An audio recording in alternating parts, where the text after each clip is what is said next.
نحمده ونصلي على رسوله الكريم اما بعد فاعوذ بالله من الشيطان الرجيم بسم الله الرحمن الرحيم ان الذين آمنوا والذين هاجروا وجاهدوا في سبيل الله اولئك يرجون رحمة الله والله غفور رحيم۔ بے شک جو لوگ ایمان لائے اور وہ لوگ کہ جنہوں نے ہجرت اور جہاد کیا اللہ کی راہ میں، یہی وہ لوگ ہیں جو اللہ کی رحمت کے امیدوار ہیں، اور اللہ بہت بخشنے اور رحم کرنے والا ہے۔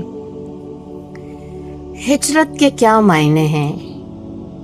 ہجرت ترک وطن کرنا، اعراض کرنا، وہ چیزیں جن سے بہت محبت ہو اللہ کی رضا کی خاطر اسے چھوڑ دینا، بہت عمدہ آہستگی سے کرنا، اور وہ چیزیں جو آپ کی حفاظت کی ہوں انہیں چھوڑ دینا۔ ہجرت ایک مبارک سفر ہے۔ ہجرت اللہ نے اس کی فضیلت قرآن میں بتائی ہے کہ یہ وہ عمل ہے کہ جس کے کرنے والے اللہ کی رحمت کے امیدوار ہوتے ہیں۔ ہمیں کون سی چیزیں محبوب ہوتی ہیں؟ اپنی جان، اپنا مال، اپنے قریبی رشتہ دار، بھائی بہن، اپنی زمین، اپنا وطن جہاں ہم پیدا ہوئے، جہاں پل کر بڑے ہوئے۔ لیکن یہ وہ ساری چیزیں جنہیں ہم عزیز رکھتے ہیں، اگر اللہ کی راہ میں رکاوٹ بن جائے تو حفاظت کرنے والی بظاہر یہ چیزیں بھی چھوڑ دینی چاہیے۔ اور پھر صحابہ نے آپ صلی اللہ علیہ وسلم سے پوچھا کہ کون سی ہجرت افضل ہے؟ آپ صلی اللہ علیہ وسلم نے فرمایا، جو چیزیں اللہ کو ناگوار اور بری لگتی ہوں وہ چھوڑ دینا گویا وہی ہجرت ہے۔ مثال کے طور پر ہمارا رزق جس میں سود شامل ہے، ہمیں معلوم ہے کہ یہ حرام ہے، اسی وقت سے چھوڑ دیں۔ ہجرت تو لمحہ بلمحہ ہوتی ہے، ہم پردہ نہیں کرتے۔ آج ہمیں اس کی اہمیت کا اندازہ ہو گیا، اسی وقت سے پردہ شروع کر دیں، گویا ہم نے اللہ کی خاطر ہم نے ایک برائی سے ہجرت کر کے ایک نیکی کو اختیار کر لیا۔ ہجرت مبارک سفر ہے۔ آپ صلی اللہ علیہ وسلم کے ہجرت کے واقعے پر اگر غور کریں تو اس میں ہماری زندگی گزارنے کے لیے اتنے بہترین اور اتنے سنہری اصول ہیں کہ ہر قدم، ہر ہجرت کا پہلو لگتا ہے کہ وہ ہماری زندگی کے کتنے شعبوں کو سنوارتا اور بناتا اور نکھارتا چلا جاتا ہے۔ ہم ہجرت کے سفر کا جائزہ لیتے ہیں۔ آپ صلی اللہ علیہ وسلم کو جب یہ امکان ہوا کہ ہجرت کا حکم ملنے والا ہے، اپنے رفیق، اپنے ساتھی حضرت ابوبکر صدیق سے کہا کہ سواری کو تیار کرنا۔ گویا جب کہیں جانا ہو تو سواری کا انتظام پہلے سے ہونا چاہیے۔ اور پھر حضرت علی کو اپنے بستر پر لٹایا، رات کے وقت کا انتخاب کیا، ورنہ آپ صلی اللہ علیہ وسلم اپنا سفر دن کے اوقات میں شروع کیا کرتے تھے۔ تاکہ دشمن کو پتہ نہ چل سکے۔ آپ حضرت ابوبکر صدیق رضی اللہ تعالی عنہ کے گھر پہنچے۔ آپ نے اور ابوبکر صدیق رضی اللہ تعالی پنجوں کے بل سفر کیا۔ کیوں؟ تاکہ پنجوں کے نشان سے پتہ نہ چل سکے کہ یہاں سے کون گزرا ہے۔ عربوں کا یہ طریقہ تھا کہ جب کبھی ایسے سفر پر جاتے، کیونکہ پہاڑ اور ریگستان اور تو سارے راستوں کا اندازہ نہیں ہوتا، تو وہ اپنے ساتھ ایک ہادی، ایک رہبر لے لیا کرتے۔ آپ صلی اللہ علیہ وسلم نے ایک رہبر کا انتظام کر لیا۔ آپ صلی اللہ علیہ وسلم مکہ سے جب مدینہ لوگ جاتے تجارت کے غرض سے، اور اس سے پہلے بھی جن لوگوں نے ہجرت کی، جن صحابہ اور صحابیات نے، تو راستہ دوسرا تھا۔